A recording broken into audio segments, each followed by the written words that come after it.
ఈరోజు రేపల్లె ప్రభుత్వ ఆసుపత్రిలో ఒరే నువ్వు ప్రొడ్యూసర్వా యాంకర్వారా? ఏదో వంకతో రోజు టీవీలో కనిపిస్తానే ఉంటావు. నాకేం తెలియదు. అయ్యో, నిరాహార దీక్ష చేస్తూ చికిత్సను తిరస్కరించి హాస్పిటల్లో ఉన్నటువంటి వరుకూటి అశోక్ బాబు గారు. అరే వాట్ ఇస్ దిస్? ఒక్కడు పట్టించుకోడేంటి? ఒక్కడైనా వాడి గురించి పట్టించుకుంటారా?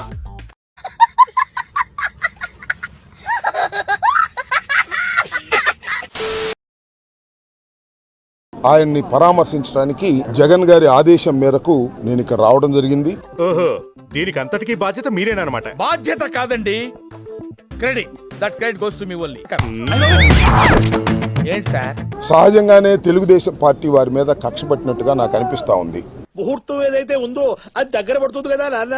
ఇదే ఉంది, ముందు బోల్డ్ వెళ్తాలు జరగబోతున్నాయి. ముఖ్యంగా ఇప్పుడు జరిగినటువంటి సంఘటన చాలా విచిత్రమైన సంఘటన. అది ఒక డ్రైన్ కు సంబంధించినటువంటి సంఘటన. అంటే ఏంటి సార్? నేను నేర్చుకున్నదే 4 ముక్కలు. నువ్వు ఎక్స్ట్రా అడిగి నన్ను కన్ఫ్యూజ్ చేయకు. కోసి పోస్ట్ లో పంపిస్తాను. గోడవల్లి కాలువ డ్రైన్ 7 కిలోమీటర్లు ఉన్నటువంటి డ్రైన్. ప్రపంచంలో ఉన్న దరిద్రాలు, ట్విస్టులు, కష్టాలు అన్నీ మీ జీవితంలో ఉన్నాయంట్రా. ఇదిగో ఈ విధంగా దారుణంగా తయారైంది. ఎంత ఘోరం జరిగిపోయిందిరా. దీని మీద గీదలు కూడా దానిలో పడి చనిపోయినటువంటి సంఘటనలు కూడా అశోక్ బాబు దృష్టికి రావటం జరిగింది. అబద్ధం చెప్తే నమ్మేటట్టు ఉండాలరా. మీరు దీనిలో కలగ చేసుకోవాలని చెప్పారు. అక్కడ ఉన్నటువంటి లోకల్ ఎమ్మెల్యే కూడా చెప్పుంటారు, మంత్రులు కూడా చెప్పుంటారు. వాళ్ళు పట్టించుకోలేదు. దరిద్రుడా, ఒక్క మాట మంచిది రాదు నోట్లోంచి. అది నూనె డ్రైనేజరా? అశోక్ బాబు నిరసన తెలియజేశాడు. ఇది వర్కౌట్ అవ్వలేదు కానీ వేరే ఏదైనా ట్రై చేయరా? అంత సడన్ గా అడిగితే చెప్తానండి. ఇది చెప్పడానికి చాలా ఆలోచించాను. తెలుగుదేశానికి చెడ్డ పేరు వస్తుంది, అక్కడ ఉన్నటువంటి ఎమ్మెల్యేకి చెడ్డ పేరు వస్తుంది అని తెలిసిన తర్వాత ఎమ్మటే ఎమ్మెల్యే గారు ఫోన్ చేసి ఆపేయండి అన్నాడు. అల్లుడు, నువ్వు తగ్గొద్దు, నువ్వు వెనకడుగేయద్దు. మ్యాటర్ ఏంటో తెలిపోవాలి.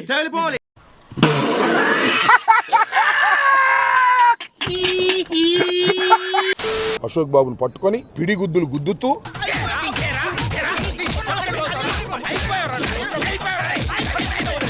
ఎక్కడ పడితే అక్కడ నొక్కేటటువంటి కార్యక్రమం చేస్తూ చూడండి. స్ట్రాంగ్ ఎవిడెన్స్ ఏదైనా ఉంటే చెప్పండి. ఆయన్ని చిత్తగొట్టేశారు చేతులతో. 3rd డిగ్రీ ఈ గోల్డ్ పీకడం, ఐస్ పెట్టడం, ఇలాంటివన్నీ ఒక్కో రోజు ఒక్కో పోలీస్ స్టేషన్, సిటీ మొత్తం. అలాగే సార్. ఓకే. చిత్తగొట్టి డిపార్ట్మెంట్ దగ్గర నుంచి, ఎక్కడైతే ఇరిగేషన్ డిపార్ట్మెంట్ దగ్గర నుంచి పోలీస్ స్టేషన్ తీసుకెళ్లారు.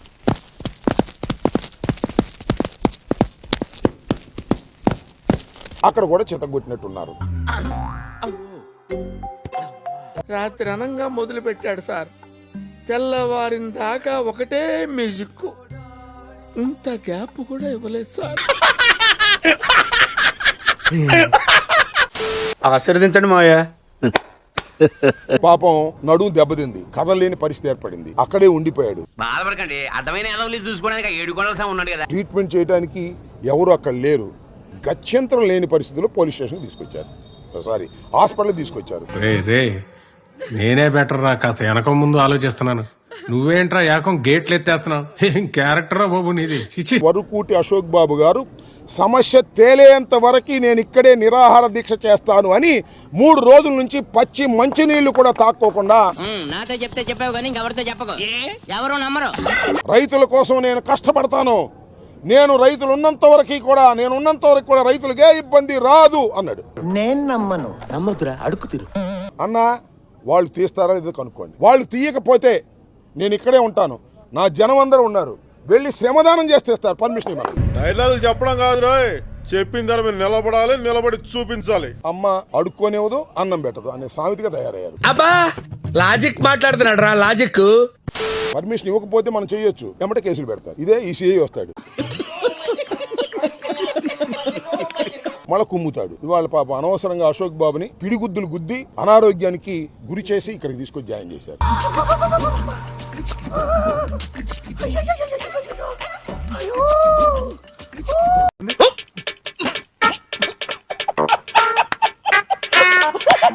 ఇక్కడ నుంచి ఈయన ఆరోగ్యం బాగోలేదు, తెనాలి తీసుకెళ్ళమన్నారంట. తీసుకెళ్ళడానికి పోలీసులు రారు. అసలు పోలీసులు అరెస్ట్ చేశారా లేదా, కేసు పెట్టారా లేదా, సమాచారం ఏం లేదు. వాడు అడగకుండా మీరు ఎందుకండి సలహా ఇవ్వడం? అడగకుండా ఇచ్చేదాన్ని సలహా అంటారు. కెలుక్కుంటే వచ్చేదాన్నే వాసన అంటారు. తీసుకొచ్చారు, కొట్టారు, ఇక్కడ పడేశారు. ఏమిటి దారుణం అని అడుగుతా ఉన్నా. మీ కష్టం పగవాడికి కూడా రాకూడదు గురుగారు.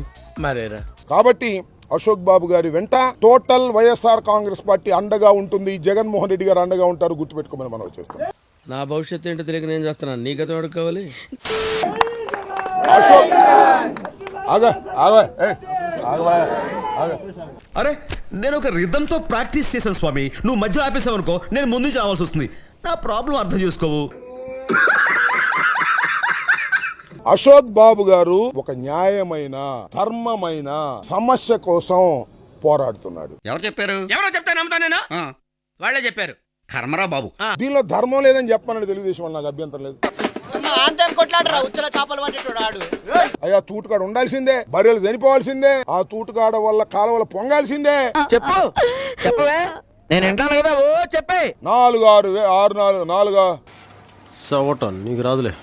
6,000 ఎకరాలు మునిగిపోవాల్సిందే, పంటల నష్టం జరగాల్సిందే అంటారా? చెప్పండి. ఏంద్రా ఓపిక లేదారా? నీ అమ్మ పుట్టినప్పటి నుంచి ఇంతేనారా? ఉత్సాహదారా నీకు?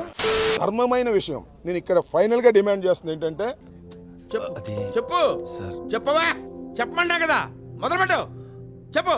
అశోక్ బాబు గారు నేను చెప్పాను, నేను నిరాహార దీక్ష విరమించను, నా ప్రాణం పోయినా విరమించను. నీలో ఇంత ఫైర్ ఉందని నేను ఎప్పుడు అనుకోలేదు బావా. నువ్వేంటి, నేనే అనుకో.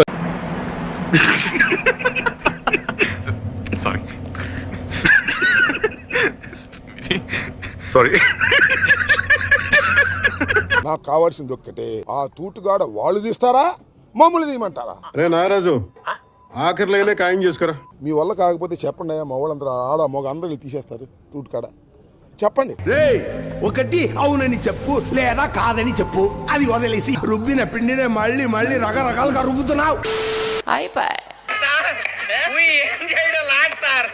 ఈ కార్యక్రమం ఇంతటితో సమాప్తం. రేపు ఇదే అలవాసులపై మళ్ళీ కలుసుకుందాం. అంతవరకు సెలవా మరి. నా ఛానల్ పేరు గుర్తుందిగా, ప్లీజ్ లైక్, షేర్, సబ్స్క్రైబ్.